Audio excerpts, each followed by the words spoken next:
This is Rei and Oli's podcast, The Creative Mindset. Hi everyone, welcome to The Creative Mindset, a podcast about what the future holds at the intersection of creativity and technology. I'm Rei and Oli, the founding partner of Rei and Oli, a global innovation firm based in New York, Tokyo, and Singapore. Today's guest is Oli Walsh, the founder and CEO of Invisible Dynamics, a brand transformation agency based in LA. I met Oli about a year ago through a mutual client that we were just starting to work with back in 2024. And that client is a luxury fashion brand, Theory. And his company and my company were brought in by the CEO of Theory to help them transform and elevate their brand to the next level. And even though we have similar capabilities and certain things that we do and certain things that all this company does overlaps, but we have different domains of expertise, and we work as partners for this shared client.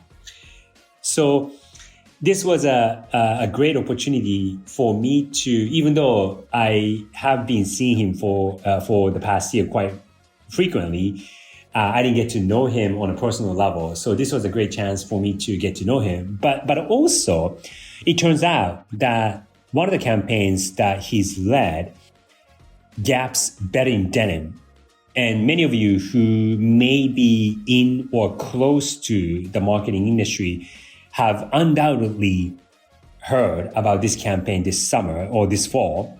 And it's a campaign from Gap that starred KATSEYE, and it's been going crazy and extremely viral around the world.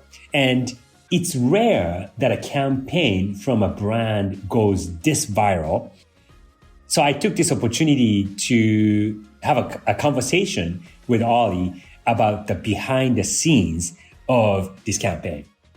So part one of my conversation with Oli is about one of the recent campaigns that he led for Gap, Better in Denim. It's behind the scenes story. So let's get started. Oli, good to see you. So nice to see you. Thank you for having me. Yeah. So where are you joining this recording from? So I am sitting in Invisible Dynamics' Los Angeles headquarters at the moment. Yeah. On a lovely, sunny, perpetually sunny day in the fall. Yeah. Just for the sake of the audience, you and I have known each other not that long, maybe for the past year or so. We met through a shared client, which is, by the way, public knowledge. So it's Theory. And it's a luxury fashion brand based in New York. And we've been close collaborators for the past year or so.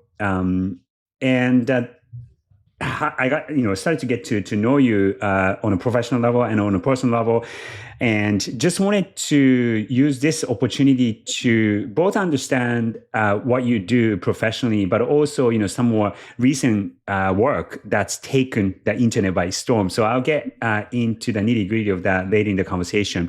But some people may have heard of you and or your agency, Invisible Dynamics, but just by way of introduction, if you can give a quick introduction about yourself and about your agency, that'd be great.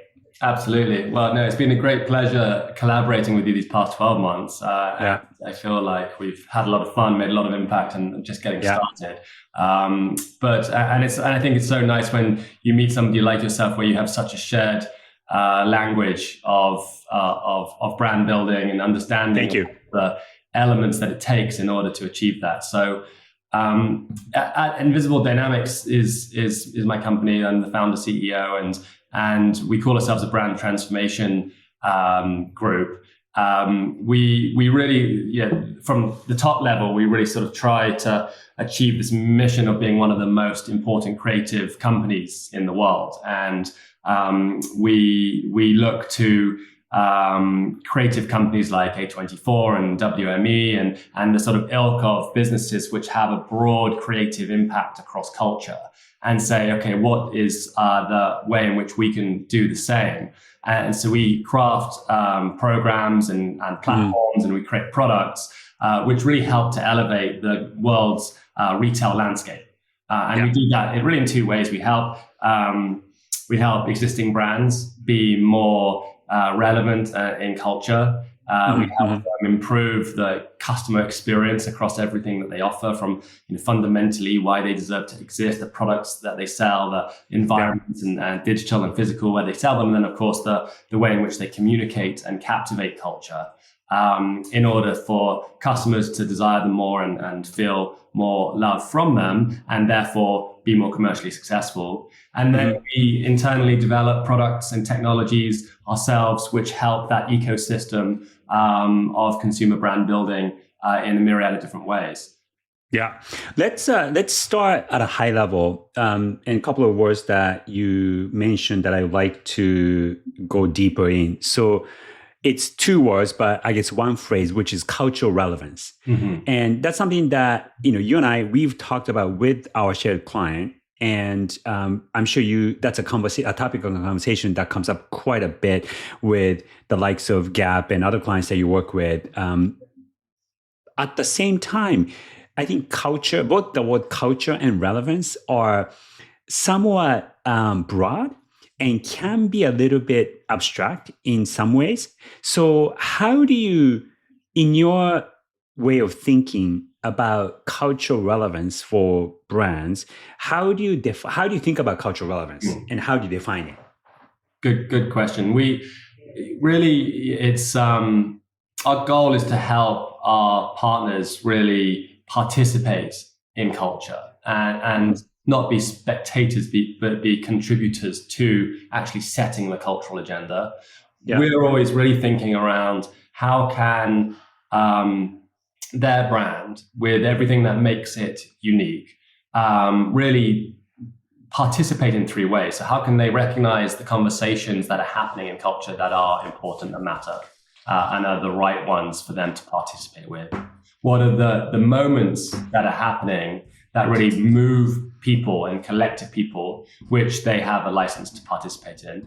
And then, of course, what are the symbols that signal connection, and how can they be a part of that ecosystem as well? So we're really thinking around that connective tissue between what a brand is, where in culture that they can play authentically, because as you say, culture is everything. It's so broad, it's so overwhelming, so fast. What's the definition of culture to you? And how do you connect with it in a way which is additive versus performative? Yeah. In terms of participation in culture, I think, in the old days, like let's say when we were teenagers 20, 30 plus years ago, culture as it was defined and driven by, say, mass media was a little bit more singular, in that if there was one famous person for a brand, let's say, a classic example would be somebody like Michael Jordan for Nike. He was such an iconic, visible character for the brand that gave license for Nike to be part of culture. Now, 30 years fast forward, culture is so much more diverse and so much more niche than it used to be. And before, we get into say Gap, that I want to talk about a little bit later, give me some examples of brands that you think either you have helped directly or some brands that you have observed that you think have successfully participated in culture and then therefore became culturally relevant.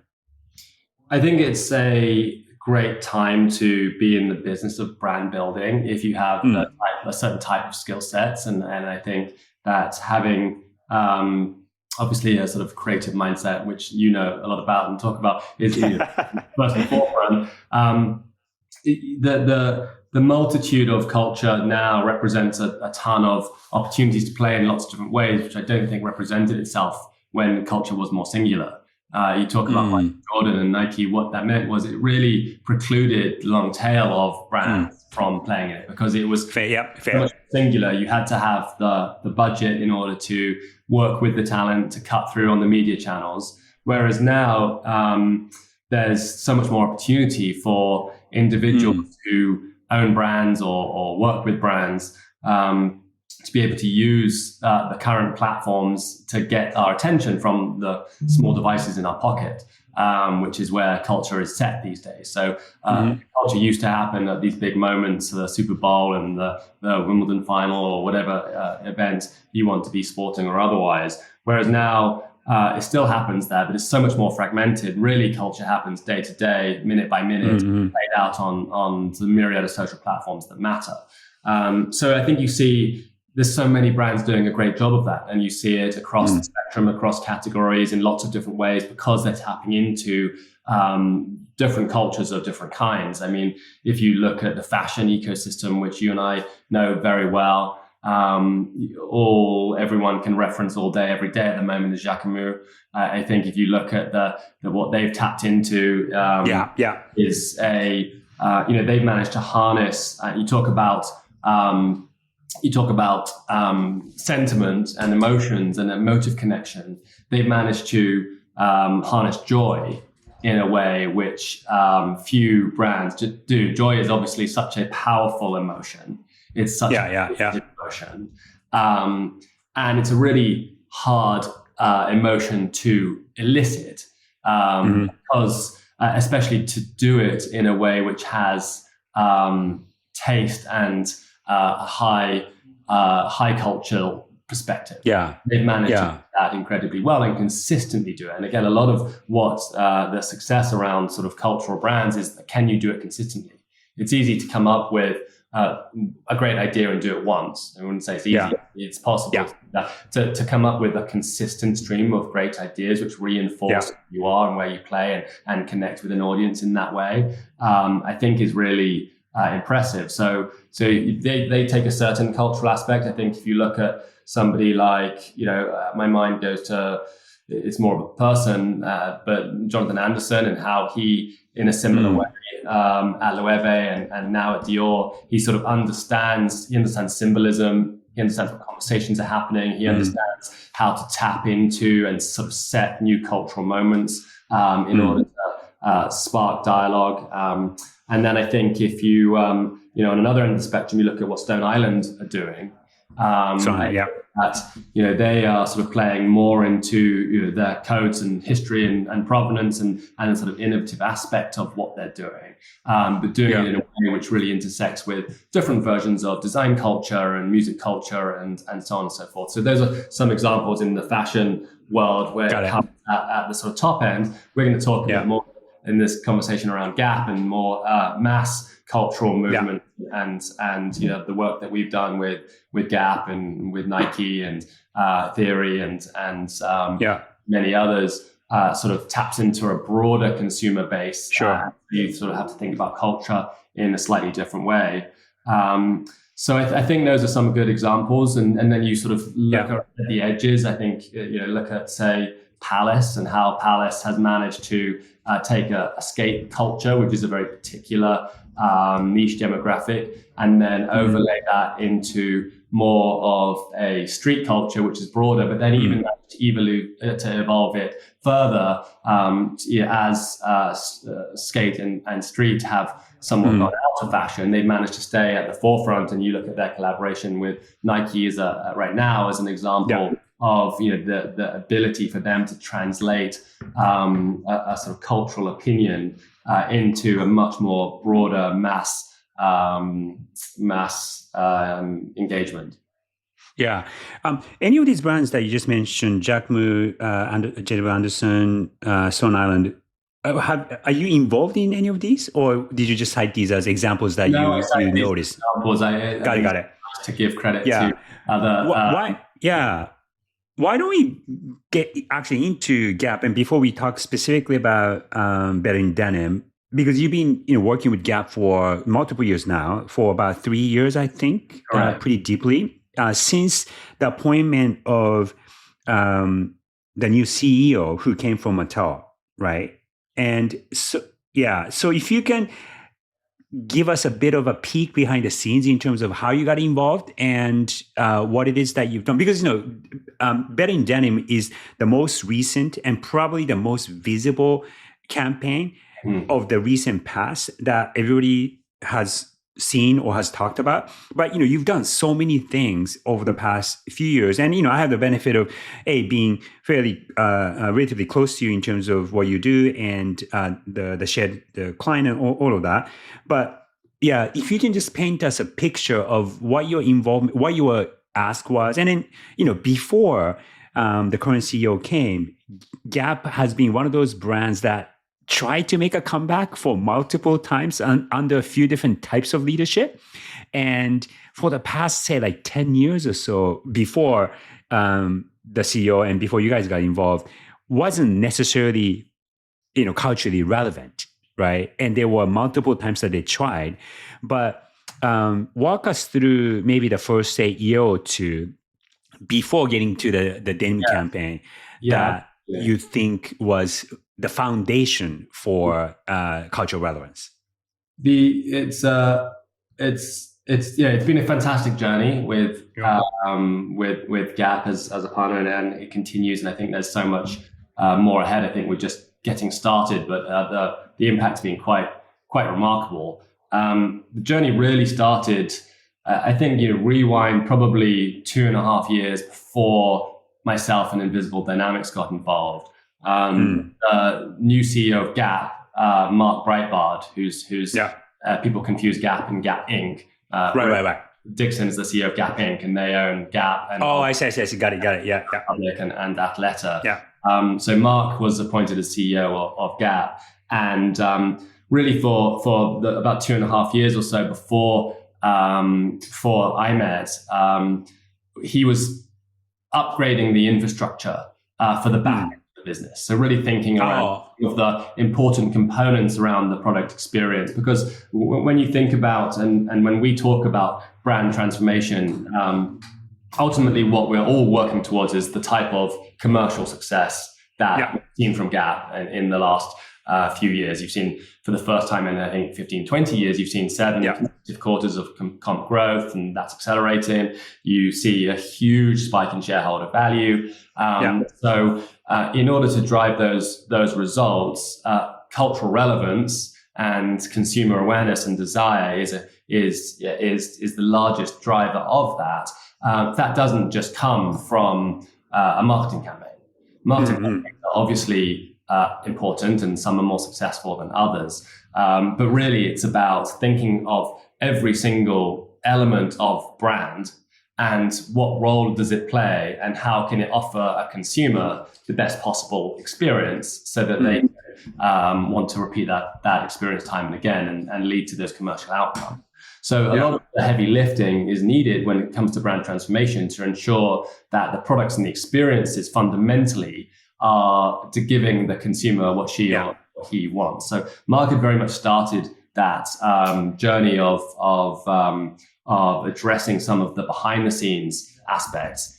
Him and I met in sort of early spring 23, and we started talking about the front end. We'd been connected by a mutual friend and who had seen the impact that I'd had at Aritzia. I was chief marketing officer of Aritzia and was on the board of directors. And for your listeners who don't know about Aritzia, it's a women's fashion retailer. It's probably one of the most, if not the most successful contemporary women's accessible luxury fashion retailer in North America in the last decade or so. It does, I think, in excess of 3 billion revenue, and has really been growing very quickly over the last decade. So I was a part of that journey, and that was really the chapter for Invisible Dynamics. A lot of people were looking at Aritzia and seeing success and thinking about how they could have their own success story. So hence I was connected with Mark. And at Invisible Dynamics, we, as I said, we have a range of programs and platforms and technology tools that we utilize in order to think about 360 brand health and understand the state of a brand as it exists at the moment. We have a piece of proprietary technology called the Invisible Index, which, as you're familiar with, has over 200 data points and uses both qual and quant in order to give a brand health score across a range of brand pillars. And the ability to evaluate a brand, align upon where a brand is, do that objectively, do it in alignment with key stakeholders in order to then be able to identify how you improve those scores in order to improve the outcomes, is a very, very powerful approach, which we have applied many times across many brands of all sizes to huge success. So that was really the logic of the conversation that we had with Mark. And so the first phase of our relationship was doing something that we do at Invisible Dynamics that I feel is quite unique, which is the definition and visualization of a brand North Star. Essentially, with you, the CEO or CMO or chair or whoever it may be, and we say, we're going to show you what your brand looks like in 3 years' time. Every touch point. And we're not only going to show you, we're going to articulate then what you need to do in order to get there. And we're going to articulate the commercial impact that that's going to have on your business and how it's going to accelerate disproportionately your commercial success. So we did that with Mark and his team. And Richard was on the board of directors. And during that process, we met, and he obviously is an incredible brand builder. And what he's done at Mattel in revitalizing the Barbie brand was exactly the kind of leadership that Gap Inc. as a folio needed. And when we found out that he'd been appointed as CEO of Gap Inc., that was an incredibly exciting moment, because we were at a point collectively, us and in partnership with Gap, where we had clarity of the brand North Star. And starting the journey of implementation to be able to transform the elements across identity, across product branding, across retail, across e-commerce, across app, across marketing, communications, collaboration, social, that we wanted to do. And that journey began. And part of the foundational vision, we defined the strategic foundations and some of the tools that we use. I obviously won't talk about the specifics of the details as it pertains to that brand or any brand. We have something which we call a brand formula, which is a very powerful filter, which allows an organization and all of its leaders to be able to apply a consistent filter across their area of the business in a way which allows everyone to move towards a shared goal whilst doing what they do day in, day out. And if you look at the evolution of the Gap brand in the past 2.5 years since we had set that foundation, we executed against that plan. And the sort of similarities that you can see probably most consistently across the campaign work that Invisible Dynamics has done, Tyler and Jungle, whether it be with Troye Sivan, whether it be Parker Posey, whether it be KATSEYE, whether it be Sienna Spiro and the holiday campaign that launched yesterday, you see that there's a consistency of components which might be visible in a certain degree to the external world, but then being a brand expert that you are, when you start to break it down in a much more critically analytical way, you can start to see the realities of that structure playing out in a way which allows for consistency, but also allows for originality and evolution of message, depending upon the brand and the product message necessary. To the extent that you can talk about and you can share publicly, it's difficult to pinpoint like one single thing. Hey, this is the thing that helped Gap turn a corner, or one activity or one operational thing. But say like if you had to pick 3 things that were quite key in Gap's transformation over the past couple of years, what would you say they were? I think first and foremost, it is the ability to have clarity of the brand North Star. And that is the foundational work that ID did in partnership with Gap to start with. Is we collectively helped look at the brand 3 years in the future. What does that mean? What are the words? What are the images? What is that brand world in a cross-channel capacity? So first, the definition of the brand star, for sure. The second is the alignment of key stakeholders. None of the realization of any North Star, any vision happens without key leadership by it. It's a team effort to achieve the progress towards that, and it can't be done by external partners. It has to be done by internal teams. External partners play a critical role in the implementation and execution of it, like we have done. But it needs to be owned and led by internal teams. And so, the buy-in and consistency and consistent commitment of leadership is the second thing. And then connected to that is the investment in it. And it requires bold investment. And Mark and Richard, to their credit, have understood the vision, have believed in the vision, and then along with the teams have then invested in the implementation of that vision, the belief that it's going to translate into the commercial outcomes that we all wanted. And I think that's exactly what's happened. Yeah. How would you say products played a role in the transformation of Gap? And, in around the same timeline, Zach Posen, I think, was hired also as the chief designer maybe 2.5 years ago, I think. Yeah. I think and a year and a half ago. Yeah. Year and a half ago, so a little bit more recent. Yeah. And how would you say that, what kind of impact has it had? Product is, if not then joint top of the most important aspects of what any consumer business is doing. Is the product is king. Of course, brand is king and brand is everything, but product is king. And so product and everything associated with it, and how you break it down in terms of the qualitative aspects of it, in terms of the stylistic aspects of it, in terms of the assortment, and is it meeting what the market needs are in terms of the value proposition, of course, then how it's being presented and merchandised is absolutely key and critical and crucial. As I mentioned, Mark has been working on a lot of the fundamentals behind the scenes for a number of years in order to really improve and elevate the quality of the product that Gap had been creating. One of the things that has, I think, accelerated the awareness of Gap's products to the world has been its collaboration strategy, which we've been a sort of part of. And collaborations with Doen and Kotgeier and Palace and Bays and so many others in between have really allowed a whole new audiences to discover Gap today, and in discovering the excitement around those collaborations, also discover the improved quality of the core collection. So that's been a really powerful role. Whilst the consistent improvements across the core collection have happened.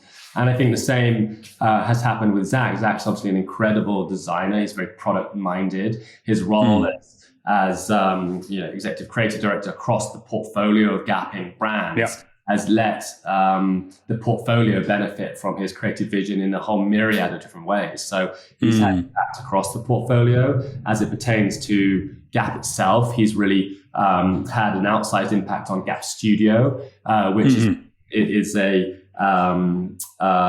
collection which is a more elevated capsule collection that launches on numerous occasions a year, and through that has really, in the connections with talent and celebrity and red carpet, has really put Gap into a whole other part of the cultural conversation in a really qualitative and design forward way too, which has a halo impact across the core business as well.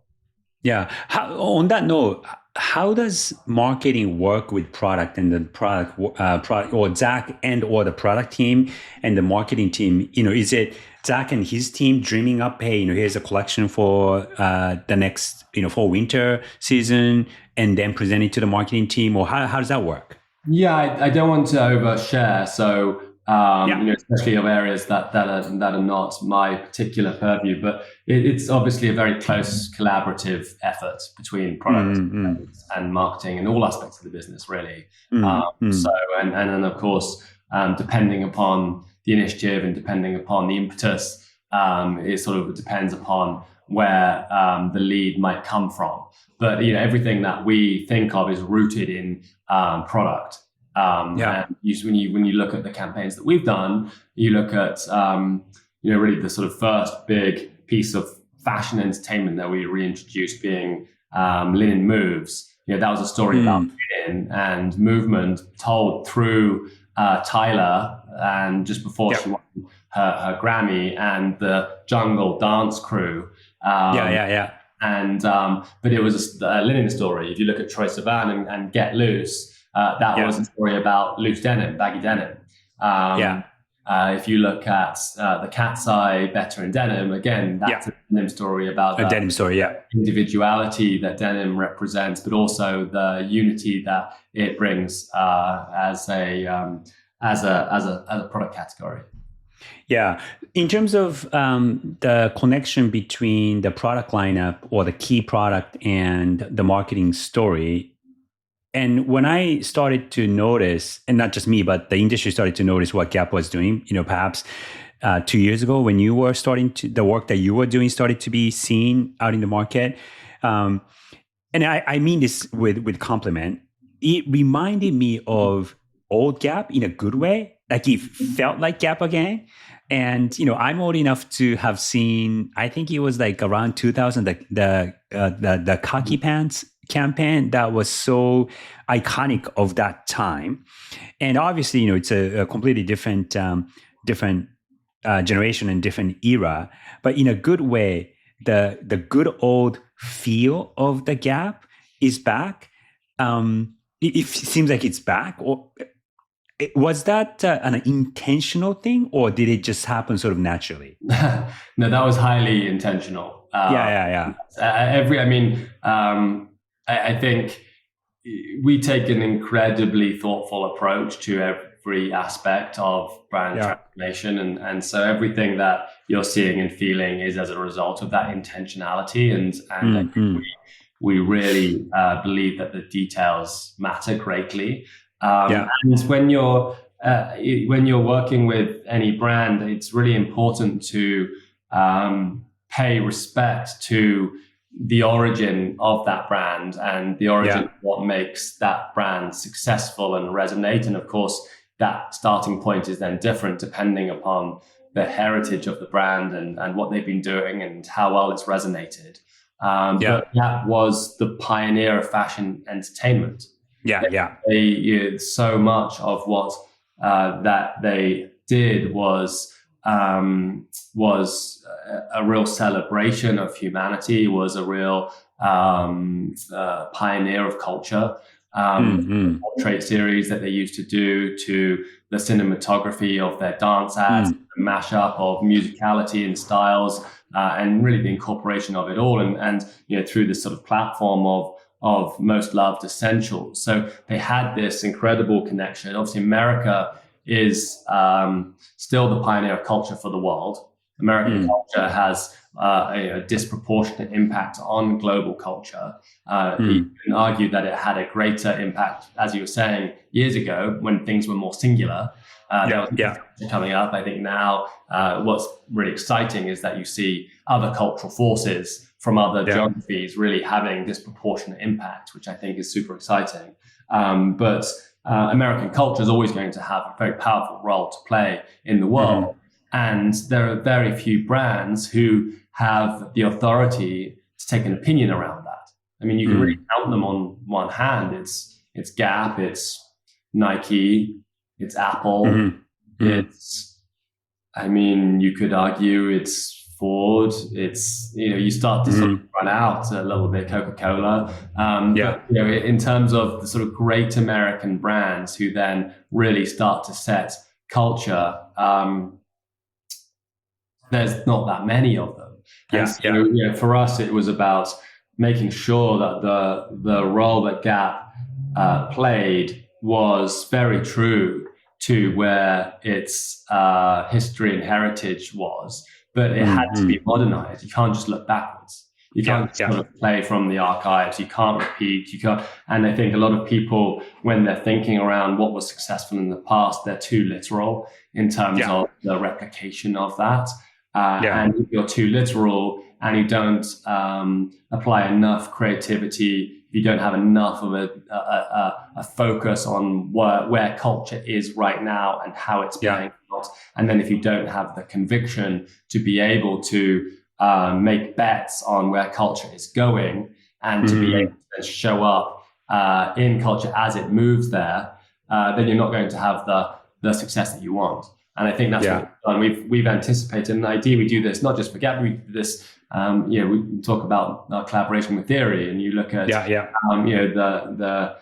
Theory's level of sort of aspirational, luxury contemporary fashion is speaks to a different audience. It's centric from New York, and they are the essence of New York, but they are of more of a high cultural perspective in terms of their associations, with design and with craft and with architecture and more design centric aspects of culture.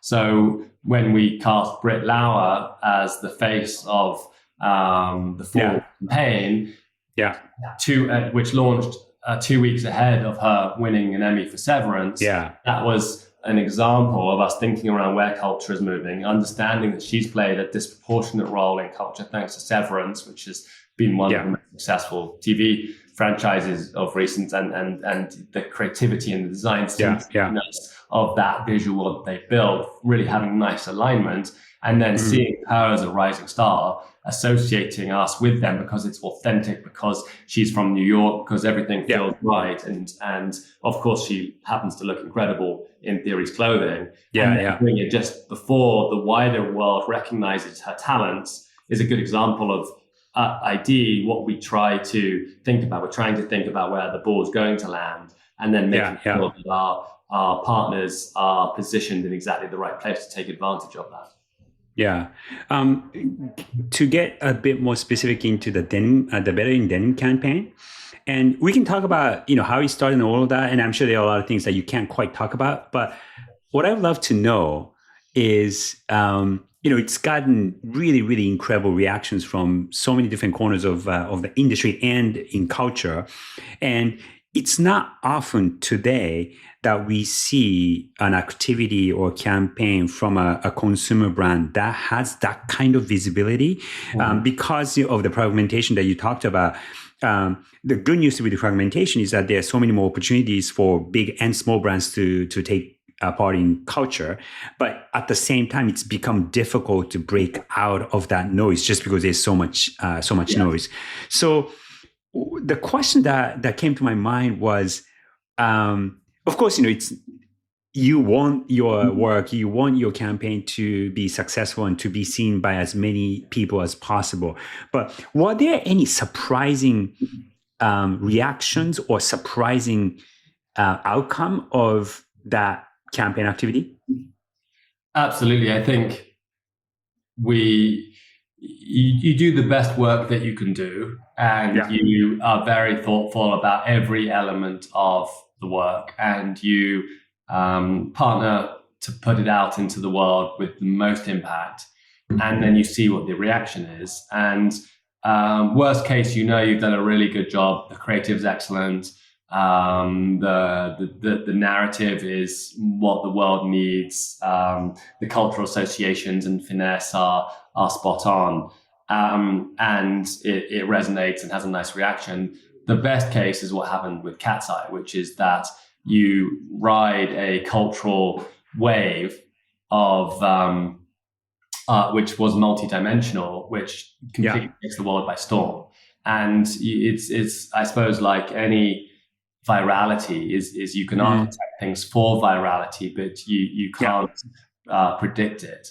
And I think that's what happened with KATSEYE. I also think it's much easier to be contentious and to spark awareness and discussion around topics that are people talk about but don't necessarily drive affinity, than it is to think about a positive message and putting a positive message out into the world, which not only sparks dialogue but also drives affinity. I think that we benefited from the Sydney Sweeney dialogue. Ahead of time. So that was a moment where it was an example where the world had picked up on the message of Sydney Sweeney and American Eagle campaign in a way which was driving awareness, but it wasn't universally positive sentiment. It was contentious for a lot. It was contentious. Yeah. And then our timing was fortuitous, and it came after that. And of course, it wasn't a reaction ad. Just based on the timing, you couldn't have planned it that way. No, exactly.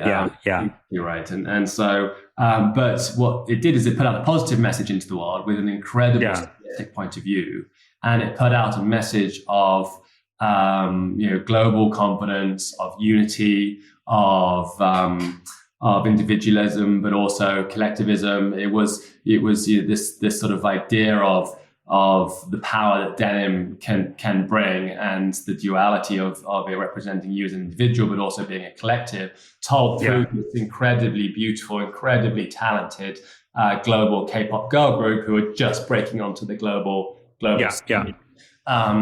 And the result of that message, the quality of the storytelling, the craft from the director Bethany Vargas and the choreographer Robbie Blue, and just the sort of quality of all of the creative components of it came together to strike a chord, and the results blew everyone out of the water. I mean, over 400 million views in the first year. Yeah, it's insane. It's insane. It was incredible. It's had over 8 billion total impressions, and that keeps climbing. It was the number one trending search on TikTok the week of launch. It was absolutely incredible, and I think there's now over 250,000 community generated replicas of the content, and you saw everyone, Jimmy Kimmel and his crew doing it, all the sororities doing it, to ceviche shops in Mexico City, like literally baristas in the Philippines. It was like global of context. It was really... Was there a worry about, just like in the past year or two, there's a bit of a backlash against DEI, diversity, that sort of thing, and KATSEYE being a K-pop group, and B, the cast is more diverse than other groups perhaps, and I guess slightly less American than American Eagle casting of Sigourney Weavy and Sigourney Sweeney, and being cheeky about that aspect of it. But was it a risk that you and Gap were willing to take, or you weren't too concerned about? I wouldn't say it was a risk. Yeah. No, I would say it wasn't okay. It was a confident decision. But I don't think it was a risk. I think you risk things when you're being contentious, when you're being saying something. We weren't being against anything. We were just being for. We were being for unity. We were being for confidence. We were being for individualism. We were being for collective strength. And all of those traits are inherently American, but they're also global traits. And so the message wasn't, you shouldn't be this or you shouldn't be that, or it was just about celebration of things in a way which was told in a very confident manner. So it's interesting because at the same time, when you are for something, there may be, even if you are for something, there may be and there will be people and or groups that will be against what you are for. But in this case, because it is in general the points of view that you were and Gap was trying to convey were positive in nature, there was nothing like negative about it. Correct. Yeah. I mean, you will always get people who are looking for a fight. That's not a reason to not do something. That's part of the internet and part of the world. People will always want to fight. And you shouldn't go looking for a fight, I don't think, as a brand. I don't think that's the right way. It might get people talking about you, but I don't think that's the right way to approach it. I don't think most brands want that. I think most brands want to speak to as large an audience as they possibly can. Because I think you have to have an opinion. If you're trying to satisfy everyone with all things at all time, you're going to achieve nothing. Yeah. Yeah. Yeah. So on that note, though, I want to I want to double click a little bit into this topic because I think for a brand to be strong, right? I think a lot of the brands and the brands that you mentioned earlier, the Apples, the Nikes of the world, those strong brands, they have a very clear and strong point of view, right? And when you have a strong point of view, you're also against something. So let's say I'll just take Apple as an example. From the get-go, the positioning that I think at least I, as a brand expert or somebody who works in branding, I see Apple as a company that is for creativity and that creates tools to enable creativity of anybody and everybody that touches Apple. The flip side of it is, and then like in the past, Apple has been pretty explicit in expressing their contentious stance against, say, like either Microsoft or PCs or the lack of creativity or more formal and business aspect of a business side of the world. So I do also think that having a point of view that's a very strong point of view for, say, creativity or for freedom or for victory in the case of Nike, right? Which also creates either a literal enemy or philosophical enemy. Yeah. And I mean, having worked with you, I think you think about this and you talk about this, but so how do you balance between the positive aspect of a brand like Gap, who is, for the most part, appears to be positive, but at the same time, there's always an enemy, so to speak. And it doesn't have to be like a brand that's against you or somebody. I think you have to consider it in a few different categories. And I think there's a humanistic element to what you're fighting for and what you're fighting against. And then there's a competitive element in terms of who your competition is. Of course, the commercial success often comes at the expense of someone else. Not always, if there's a rising marketplace, but often there's competition who are trying to outperform you. I wouldn't advise that the right way to succeed is to specifically make a public enemy of your competition. The Apple Microsoft ads that you're thinking of, and were they funny? Yes, and did they get people talking? Yes. It was a long time ago. I don't think you've seen them do that for a while. I don't think no. I don't think really that is the best form of communications or brand building in my perspective. And I wouldn't put it up there amongst the great pieces of communication that Apple has put out there in the world, because I think it's comes from the wrong place.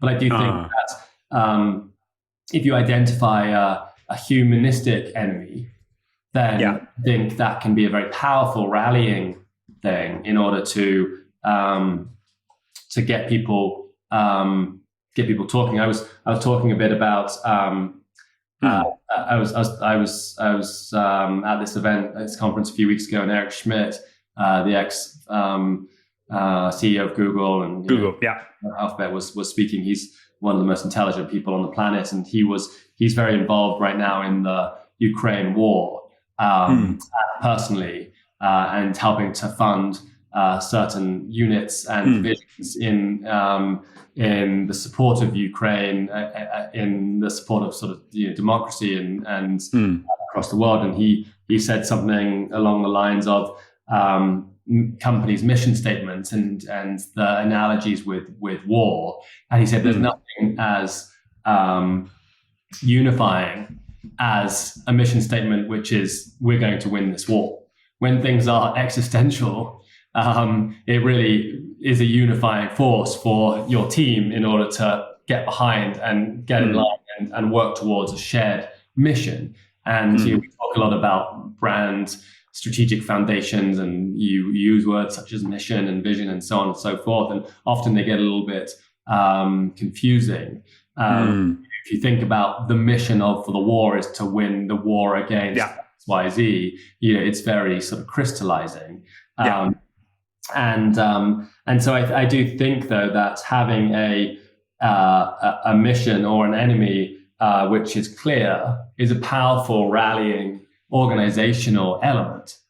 If your mission is to fight against against a lack of creativity, okay, great. Let's fight against that. That's a humanistic component. And so I think that those can be very helpful to say, okay, we are fighting against this negative humanistic element. We are fighting free in the form of we're fighting for freedom of expression. We're fighting for whatever it may be. Can be a very powerful element in brand building. Yeah. So just to summarize that point, because I think it's a subtle and nuanced point, but I think it's important for the audience to understand having a point of view. And there's a difference between having a humanistic enemy, as you put it, versus, say, competitive enemy. Correct. Because when you think about a competitive enemy, it could be an organization, it could be a person, it could be a country, it could be a group of people. And then naturally the intention become, or the nature of that competitiveness become contentious between the two parties, and one wins and then the other loses. Whereas if you have a humanistic enemy that you are either fighting for, or sometimes you might be fighting against, say, the lack of creativity, but let's say, the humanistic cause is creativity, you're fighting for that cause. And the more people can be part of it, the more people win. And it's not that the people who aren't part of it are losing per se. Correct. I think it will always remain. Whereas the competition will come and go. Once you've won one battle, you'll have another one competitively. So there'll always be a battle. It may not be the same competition, but you'll always be competing. And but like you say, the cause gives you something to focus on in the long term. No, this framing humanistic enemy versus competitive enemy, I think is a useful one. And I think, like I said, it's a fine, sometimes nuanced line. But if you're not clear, it can go wrong very quickly. Correct.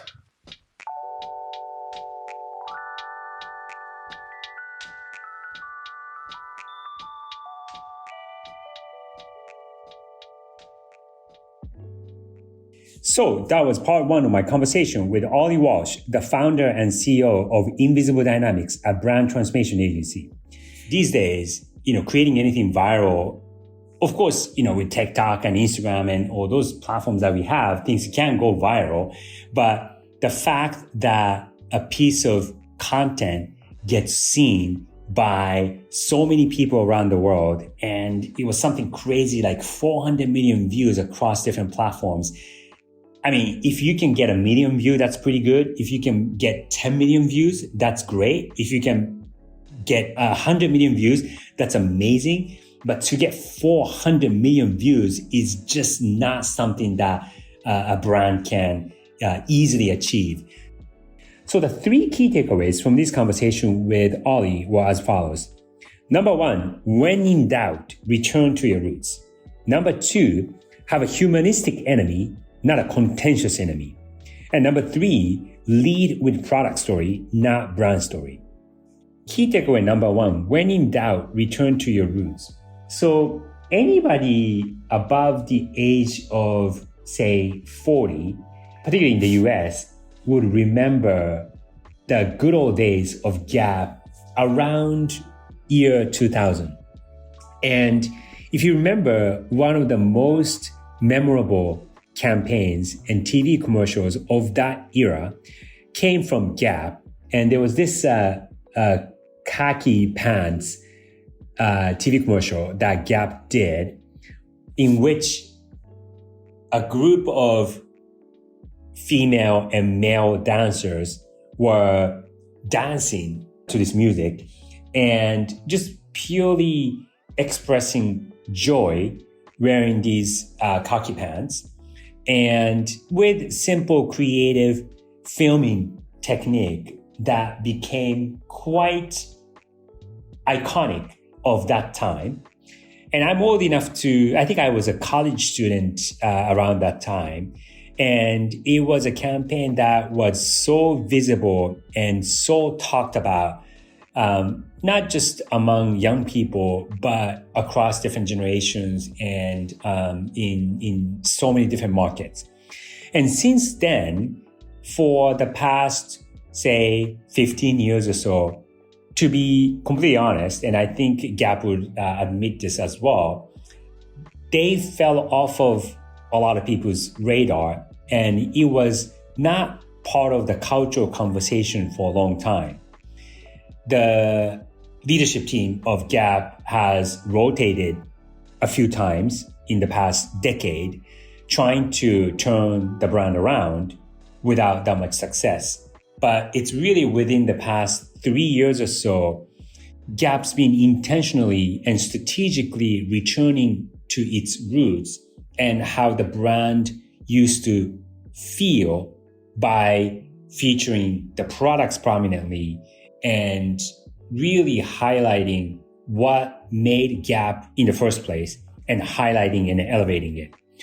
And that approach, even though it is to some extent an obvious approach and a lot of companies try to do, but when things are not going well, one of the first things that you should think about is how can you return to what made that company, that brand successful, and reinterpret it and then reintroduce to the world in a relevant way for the current time that we live in. So when in doubt, return to your roots.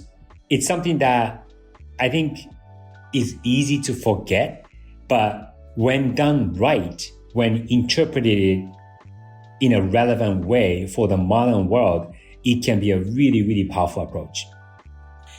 Key takeaway number 2, have a humanistic enemy, not a contentious enemy. This was one of the topics that came up in my conversation with Oli. And it's a common thing for us marketers and brand builders to talk about what the enemy is. What does the brand stand for? And what is the enemy that the brand is fighting against? But the thing that Oli said that resonated with me, and I think it's something that doesn't get talked about enough, is that, yes, it is important to have an enemy or what you are fighting against, but you do have to be mindful of making that enemy or the relationship with that enemy a contentious one. And you don't want to necessarily make an enemy out of other people or other brands or other organizations or other groups of people. But instead, we should think about your enemy in a humanistic way, meaning that, hey, we are against, say, the lack of creativity. We are against racism. Those are the things that could be your humanistic enemy, as opposed to, hey, we are against this company or that brand or that person. If you take that approach, you can make the situation quite contentious and it can lead to unproductive conversations. So have a humanistic enemy, not a contentious enemy. It's something that doesn't get mentioned a lot, but I thought it was an important distinction that we need to make when you are thinking about and talking about brand building. Key takeaway number 3, lead with product story and not brand story. And this point relates back to the first point that I made, which is when in doubt, return to your roots. And at the end of the day, of course, we as marketers are trying to create affinity, relevance, emotional connection. So more so than ever in this transparent that we live in, of course, brand storytelling is important, but if that's the main thing and if that's the only thing that you do without having quality products that you can rely on, then it will backfire. So lead with product story and not with brand story.